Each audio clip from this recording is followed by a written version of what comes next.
Bonsoir à tous, bonsoir à toutes mes amis merengues, comment ça va? J'espère vous retrouver au meilleur de votre forme.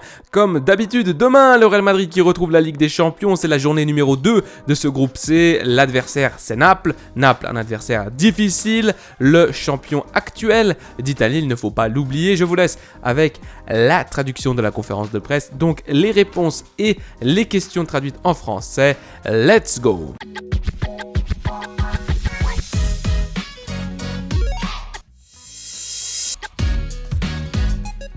On commence tout de suite par la question numéro 1, de par votre connaissance du football italien. Quel genre de match doit réaliser le Real Madrid pour gagner demain?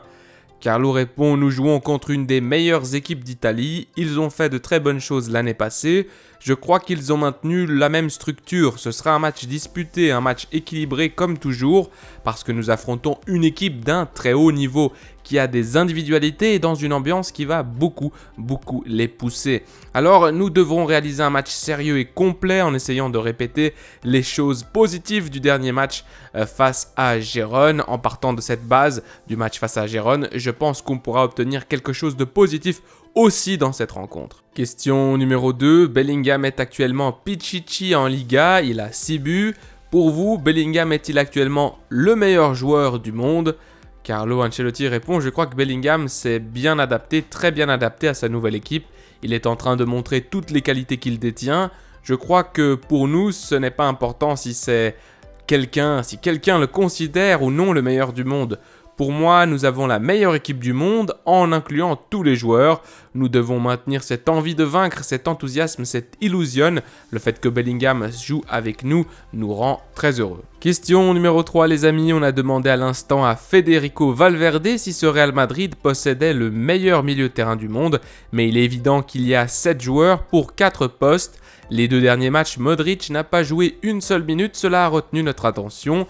Pourquoi? Y a-t-il une explication particulière?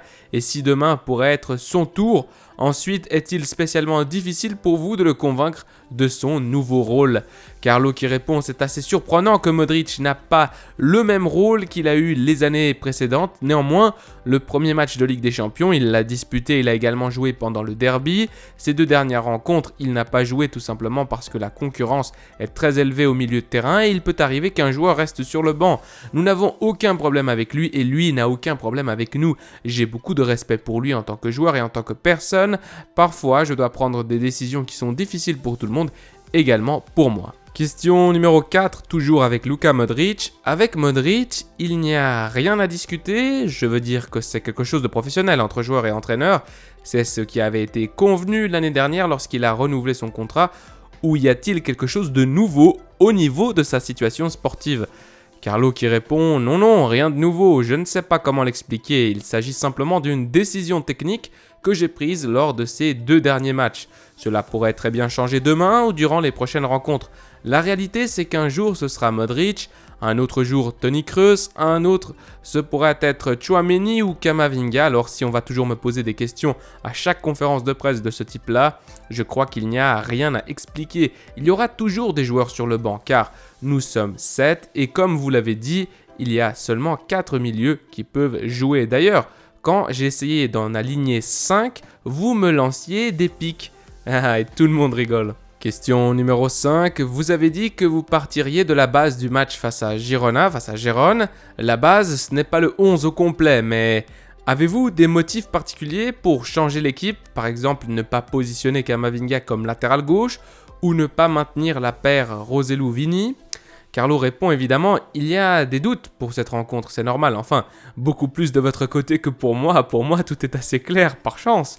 Oui, nous avons beaucoup d'options, c'est vrai, Mendy va bien, il a totalement récupéré, il était un peu fatigué, mais il est prêt à jouer maintenant. Après, il faut choisir un 11, la base dans le sens de l'attitude qui a été montrée et qui a montré l'équipe. Nous avons bien défendu, hormis les 5 premières minutes face à Gérone. Je crois que pour nous, toujours, et lors de tous les matchs, le plus important, ce sera de bien défendre, car si tu ne prends pas de but, il y a plus de probabilité de gagner. que de perdre. Question numéro 6. Quel effet cela vous procure de revenir à Naples dans cette compétition qui, comme l'a dit Rudy Garcia, est un peu la maison du Real Madrid? Carlo Ancelotti qui répond être de retour, c'est se replonger un peu dans le passé, dans lequel j'ai vécu des moments très positifs dans une ville merveilleuse, des moments bons et d'autres moins bons. J'en garde le souvenir d'une expérience très positive. Le match de demain sera sûrement le plus difficile de cette phase de groupe. La réalité, je ne veux pas dire que nous y sommes habitués, mais le maillot du Real Madrid pèse dans le bon sens pour nous. Question numéro 7. Devant, vous avez Rodrigo qui se trouve dans une bataille avec le but et Roselu qui traverse lui un bon moment. Demain, vous devriez choisir. Est-ce clair pour vous dans votre tête lequel parmi les deux vous choisirez? Carlo qui répond oui, c'est très clair. Quoi, tu veux le savoir? Oui, répond le journaliste. Ah, tu ne le sauras pas.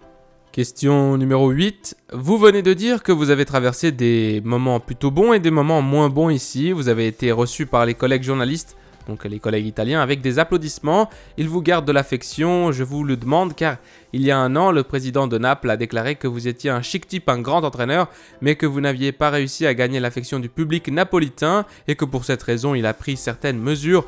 Votre finale ici a été un peu polémique. Quelle est votre relation actuelle avec le président De Laurentiis? Carlo qui répond « J'entretiens une bonne relation avec tout le monde, comme je l'ai déjà dit plusieurs fois. Revenir au passé avant un match comme celui-ci, je trouve que cela n'a pas beaucoup de sens.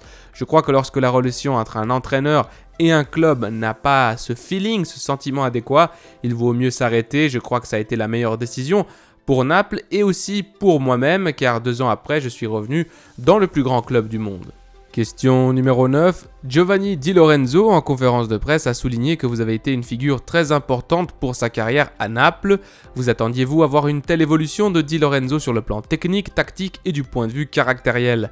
Carlo répond « Lorsque je suis arrivé, c'était difficile de prédire une telle progression. Sa progression a été constante, sans difficulté, il a réussi à être appelé en sélection nationale. Il s'agit de l'un des meilleurs latéraux en Europe et toutes mes félicitations à lui car avec du sérieux et surtout du professionnalisme, il a atteint un tel niveau. » Question numéro 10. Les amis, Camavinga a joué comme latéral gauche. Avant le match face à l'Union Berlin, il a reconnu qu'il préférerait jouer au milieu de terrain. Au sein du club, il y a pas mal de gens qui préfèrent également le voir au milieu. Pensez-vous le positionner à nouveau en défense lors de futures rencontres? Selon ce que vous nous avez dit, je pense que demain, ce ne sera pas le cas. Et s'il a été difficile de convaincre Camavinga qu'il est parfois préférable qu'il joue en tant que latéral. Carlo qui répond, c'est une option Camavinga. Ce qu'il y a de bien avec ce joueur, c'est qu'il s'agit d'un joueur qui peut jouer dans plusieurs positions sur le terrain. Convaincre Camavinga? Je crois qu'il est convaincu car si tu lui demandes, tu veux jouer comme latéral gauche ou rester sur le banc? Et il te répond latéral gauche, alors je pense qu'il est convaincu.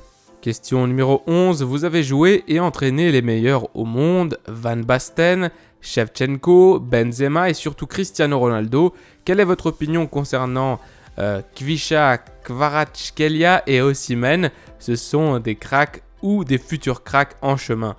Carlo qui répond, ce sont des excellents attaquants qui se sont révélés ces dernières années. Ils ont démontré toute leur qualité et un haut niveau. Ils ont chacun leurs caractéristiques. Ils ont fait, sont en train de faire et feront du bon travail, c'est sûr. La qualité, le talent est énorme. Kvisha en 1 contre 1 et Osimhen, c'est un attaquant très puissant, très mobile et très dangereux. Question numéro 12. Je voulais vous questionner au sujet de Nacho. Samedi, on a vu une entrée très dure. Il ne jouera pas le match suivant en Liga. Vous venez de commenter que la défense est l'aspect le plus important pour remporter les rencontres, remporter les matchs. Avez-vous parlé avec lui et s'il vous a dit quelque chose à propos? Carlo qui répond, Nacho a parlé avec Porto, il s'est excusé, il a demandé pardon, que doit-il faire de plus? Il a demandé pardon et ses excuses ont été acceptées par le joueur rival. Et c'est tout, ce thème-là s'arrête ici. Question numéro 13 et dernière question de cette conférence de presse, les amis. Vous nous avez dit il y a quelques mois que Camavinga jouerait en tant que latéral gauche uniquement en cas d'urgence. Avec le changement de système, cette phrase est-elle caduque? Autrement dit, peut-on s'attendre à revoir régulièrement Camavinga en tant que latéral gauche?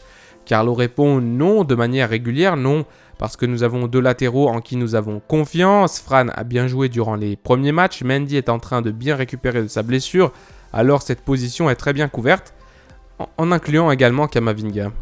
Mes amis merengues, cette vidéo touche à sa fin. Merci beaucoup d'être passé sur mon contenu. Comme d'habitude, si cela vous a été utile, si vous avez aimé, si vous aimez ce genre de conférence de presse et de traduction, s'il vous plaît, aidez-moi en lâchant un petit pouce bleu, ça fait extrêmement plaisir et surtout ça aide beaucoup la chaîne au niveau de son développement et de sa croissance. En ce qui concerne le Real Madrid, demain du coup on joue contre Naples en Italie, journée 2 de Ligue des Champions, il faudrait gagner pour continuer dans une bonne dynamique avec les victoires. Évidemment au niveau du football des fois c'est un petit peu difficile, il faudra faire attention aux premières minutes parce que franchement on se prend des buts lors des premières instances des rencontres et ça commence à m'énerver un petit peu tout ça, ce manque de concentration. En tout cas, on verra bien demain, je vous laisse à la Madrid y nada más. Prenez soin de vous, des vôtres et de votre famille, c'est le plus important. Allez.